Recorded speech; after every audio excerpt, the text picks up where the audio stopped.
Hey everyone, welcome back to DIY Science Lab where science meets fun. Today we are answering a very simple question. What's the fastest way to empty a water bottle? Seems easy, right? When you turn a water bottle upside down, the water comes out in pulses or glugs. Why does that happen? As water leaves the bottle, air needs to enter to fill the empty space. But in a narrow neck, air and water cannot pass easily at the same time, so they take turns.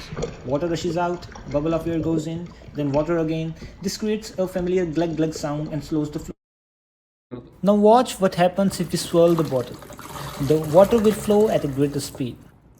This is because it creates a vortex or whirlpool inside the bottle.